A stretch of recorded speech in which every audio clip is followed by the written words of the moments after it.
দর্শক, সাবেক প্রধানমন্ত্রী শেখ হাসিনা পদত্যাগ করেছেন না করেননি এটা নিয়ে বিতর্ক যেন থামছে না। গত 14 মাস ধরে নানা পক্ষের নানা রকমের কথা বিভিন্ন সময়ে আলোচিত হতে দেখেছি। এর মাঝে সবথেকে বেশি চাঞ্চল্যের সৃষ্টি করেছিল দৈনিক মানবজমিনের জনতার চোখ যে ম্যাগাজিন, সেখানে একটি প্রতিবেদন, মানবজমিন সম্পাদক মতিউর রহমান চৌধুরীর লেখা যে প্রতিবেদন দেখেছিলাম আমরা। মতিউর রহমান চৌধুরী মহামান্য রাষ্ট্রপতি শাহাবুদ্দিন চুপ্পুর সঙ্গে কথা বলে তার ইন্টারভিউ নিয়ে সেই প্রতিবেদনে চাঞ্চল্যের সৃষ্টি করেছিলেন এবং রাষ্ট্রপতি তাকে জানিয়েছিলেন যে তার কাছে কোনো পদত্যাগপত্র নেই। এই খবরটাই সবথেকে বেশি চাঞ্চল্যের সৃষ্টি হয়েছিল। তারপরে আমরা দেখেছি যে রাষ্ট্রপতিকে সরানোর জন্য নানা ধরনের দাবি উঠতে থাকে এবং আন্দোলনও হতে থাকে। তারপরে একসময় মনে হচ্ছিল যে সরকার বোধহয় রাষ্ট্রপতিকে সরানোর নানা ধরনের পথ খুঁজছে, কিন্তু শেষ পর্যন্ত তারা বৈধ কোনো পথ আসলে খুঁজে পায়নি। বৈধ কোনো পথ খুঁজে পাওয়ার উপায়ও নেই, কারণ রাষ্ট্রপতিকে সরাতে হলে যেটা লাগে সেটা হচ্ছে যে সংসদ লাগে। সংসদ না থাকা অবস্থায় রাষ্ট্রপতিকে সরানো সংবিধান অনুযায়ী সম্ভব নয়, যদি না তিনি নিজে থেকে পদত্যাগ করেন। সেই থেকে বিতর্কটা যখন আরও বেশি করে উস্কে গেল, প্রথম শেখ হাসিনা পদত্যাগ করেছেন, পদত্যাগ করার ফলে সৃষ্ট পরিস্থিতিতে আমার উপরে আপনারা আস্থা রাখেন, এই কথাটা বলেছিলেন সেনাপ্রধান জেনারেল ওয়াকার। সেনানিবাস থেকে সরাসরি যে কথাটা বলেছিলেন গণমাধ্যমে, এই কথাটাই বলেছিলেন। কিন্তু গত 14 মাসে বিতর্ক থামেনি। এবার নতুন করে আবারও বিতর্ক উঠেছে। গাজীপুরের সাবেক মেয়র জাহাঙ্গীর, তার নামের একটি ফেসবুক পোস্ট থেকে একটা চাঞ্চল্যকর দাবি করা হয়েছে জাতিসংঘের উদ্ধৃতি দিয়ে। এছাড়াও বিভিন্নভাবে সামাজিক যোগাযোগ মাধ্যমে এই ব্যাপারটা আবারও সামনে এসেছে। জাতিসংঘকে যুক্ত করে যে ভাষ্য, সেই ভাষ্যটাই মূলত চাঞ্চল্যের সৃষ্টি করেছে।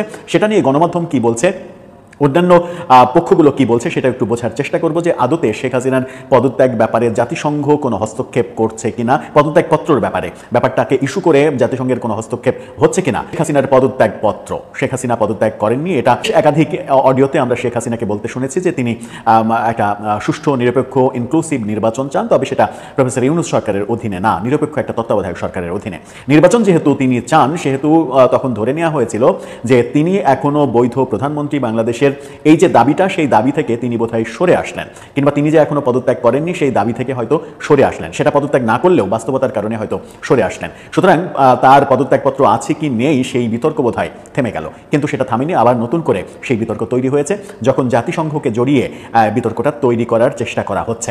গণমাধ্যম কালবেলা এটাকে গুজব বলছে, এবং গুজব বলার ক্ষেত্রে আলহাজ অ্যাডভোকেট জাহাঙ্গীর আলম তার নামে যে ফেসবুক পোস্ট, সেই পোস্টে দাবি করা হয়েছিল, ব্রেকিং নিউজ, বৈধ প্রধানমন্ত্রী শেখ হাসিনার পদত্যাগপত্র জাতিসংঘে জমা না দিলে সেনাবাহিনীর ওপরে নিষেধাজ্ঞা, জয় বাংলা, জয় বঙ্গবন্ধু, এরকম একটা পোস্ট তিনি দিয়েছেন। প্রেক্ষাপটে নতুন করে চাঞ্চল্যের সৃষ্টি হয় যে জাতিসংঘ আদতেও এই ধরনের কোনো সিদ্ধান্ত নিয়েছে কিনা।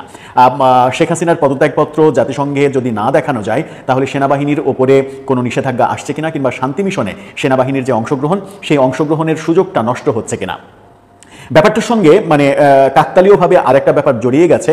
সম্প্রতি জাতিসংঘ যে পুলিশের একটা পুরো কন্টিনজেন্টকে শান্তি মিশন থেকে বিদায় করে দেওয়ার সিদ্ধান্ত নিয়েছে, সেটা নিয়ে চাঞ্চল্যের সৃষ্টি হয়েছে।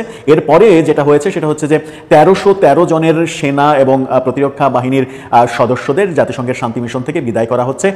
পরপর এই দুইটা খবর যে চাঞ্চল্যের সৃষ্টি করেছিল, তার সঙ্গে আবার এটাকে মেলানোও হচ্ছে। কিন্তু কালবেলা বলছে যে এই মানে দাবিটা গুজব। কি বলছে তারা একটু শোনার চেষ্টা করি। তারা বলছে যে সাবেক প্রধানমন্ত্রী শেখ হাসিনা ভারতে পালিয়ে যান, এর আগে তিনি পদত্যাগ করেন বলে সেনাবাহিনীর পক্ষ থেকে জানানো হয়েছিল। সম্প্রতি ব্রেকিং নিউজ, বৈধ প্রধানমন্ত্রী শেখ হাসিনার পদত্যাগ, যেটা বললাম যে সামাজিক যোগাযোগ মাধ্যমে ছড়িয়ে পড়ে, এ নিয়ে বিভিন্ন সামাজিক যোগাযোগ মাধ্যমে নানা রকমের পোস্ট দেখা যায়। ফ্যাক্ট চেকার সংস্থা রিউমার স্ক্যানার তারা দাবি করছে যে এই ধরনের ব্যাপার এটা গুজব। তারা কি বলছে, তাদের অনুসন্ধানে জানা যায় জাতিসংঘে সাবেক প্রধানমন্ত্রী শেখ হাসিনার পদত্যাগপত্র জমা না দিলে সেনাবাহিনীর উপর নিষেধাজ্ঞা সংক্রান্ত কোনো সিদ্ধান্ত জাতিসংঘ বা অন্য কোনো সংস্থা নেয়নি। ফ্যাক্ট চেকার রিউমার স্ক্যানার তারা দাবি করছে। আবার আওয়ামী লীগের পক্ষ এই রিউমার স্ক্যানারকে সরকারের এজেন্ডা বাস্তবায়ন করা হচ্ছে, এবং এই ফ্যাক্ট চেকের ব্যাপারটা শুধুমাত্র আওয়ামী লীগের বিভিন্ন ইস্যুতেই করা হচ্ছে, এরকম দাবিও করা হচ্ছে। তারা বলছে যে এমনকি এ সংক্রান্ত কোনো তথ্য গণমাধ্যম ও বিশ্বস্ত সূত্রেও পাওয়া যায়নি। প্রকৃতপক্ষে কোনো তথ্য প্রমাণ ছাড়াই আলোচিত দাবিটি সামাজিক যোগাযোগ মাধ্যমে ব্যাপকভাবে প্রচার করা হচ্ছে।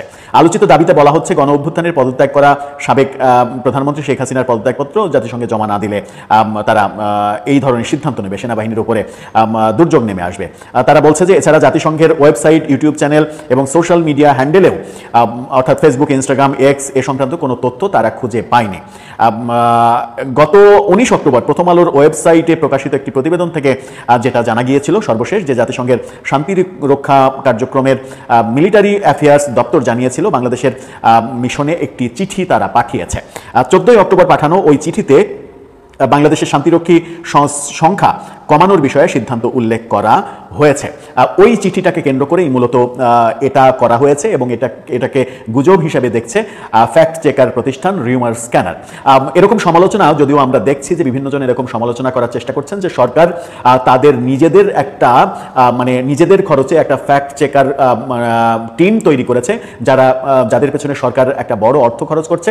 তাদের কাজই হচ্ছে এই ব্যাপারগুলো আওয়ামী লীগের কর্মকাণ্ডগুলো নিয়ে এক ধরনের প্রতিবেদন তৈরি করে আওয়ামী লীগের কর্মকাণ্ডগুলোকে মিথ্যা হিসেবে গণমাধ্যমে বলা, এরকম অভিযোগ রয়েছে। কিন্তু ফ্যাক্ট চেকার রিউমার স্ক্যানার বাংলাদেশে বেশ গ্রহণযোগ্য একটা প্রতিষ্ঠান হিসেবেই আমরা জানি। তারা অগ্রহণযোগ্য কোনো পর্যবেক্ষণ দেবে কি না সেটা হয়তো সময় বলে দেবে, সেটা হয়তো ভবিষ্যৎ বলে দেবে। আপাত অর্থে তারা যে দাবি করছে এবং কালবেলা যে দাবি করছে তাতে মনে হচ্ছে যে সাবেক মেয়র জাহাঙ্গীরের নামে যে ফেসবুক আইডি থেকে দেয়া হয়েছে, আমি নিশ্চিত নই যে সেই আইডিটা জাহাঙ্গীর সাহেবের কিনা।